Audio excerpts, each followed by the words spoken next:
Gibraltar je teritorij vrlo male površine i gotovo je pa neprimjetan za nekoga ko čak i dobro poznaje geografiju i historiju.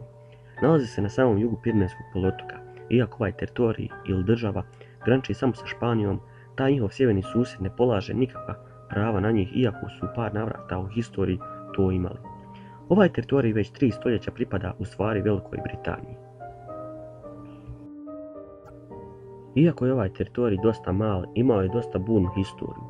Gibraltar je tokom svoje historije bio predmet velikih rasprava između Španije i Velike Britanije. Ova mala država plenila je pažnju zbog svog veoma dobrog strateškog položaja, pa je stoga jasno zbog čega su Španija i Velika Britanija dolazile u sukob mnogo puta zbog ove male države. Iz gotovo istih razloga ovo područje bilo je veoma zanimljivo i muslimanima koji su upravo sa ovog područja proširili islam po čitavom Pirinejskom poluotoku. Godine 711. svijet je bio nešto drugačiji nego danas. Tada je jug bio obrazovan, tehnološki superioran, bogat i vojno moćan, dok je sjever u najvećem dijelu bio zapušten u siromaštvu, neznanju i međusobnoj zavađenosti. Zemlja koju danas poznajemo kao Španija tada nije postojala, bila je to gomila međusobno zaraćenih gotskih državica, lak plijen za vojsku od 1500 ljudi pod komandom čovjeka po imenu Zaid al-Tarik. Gotski kralj Roderik pokušao se suprotstaviti arapskoj invaziji, no bezuspješno. Poginuo je, njegova vojska je poražena, a Arapi su tokom sljedećih 40 godina osvojili gotovo cijelu Španiju, te čak prešli i Pirineje i ušli u južnu Francusku.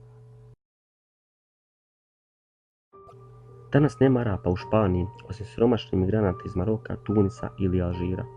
U vremenu kada su muslimani vladali Iberijskim poluotokom, svjedoče rijetke preostale građevine, uglavnom dvorci, utvrde i njihova orijentalna imena. Jedan od takvih je i Gibraltar, mjesto na kojem se 711. iskrcao Zaid al-Tarik i zauvijek promijenio historiju, kako Španije, tako i cijele Europe. Mjesto koje je stoljećima nazivano Heraklovim stubovima po mitskom grčkom junaku čudesne snage koji je tu navodno sagradio ogromne stubove kako nebo ne bi slučajno palo na zemlju. Godine 711. postaće Džabal al-Tarik ili Tarikova planina ili Tarikova stijena. Mnogo stoljeća kasnije, kad Arapa više ne bude u Španiji, Tarikova stijena će postati Gibr al-Tar ili Gibraltar prema iskrivljenoj verziji arapskog originala.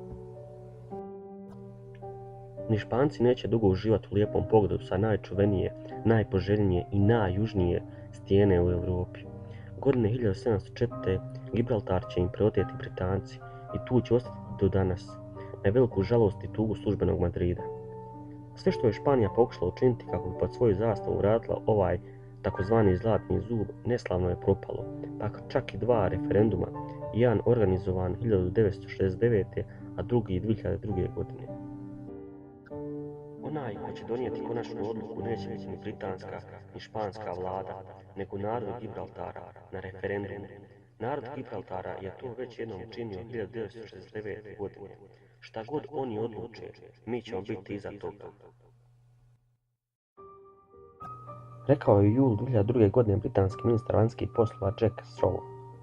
Rezultat referenduma bio je potpuni poraz za službeni Madrid.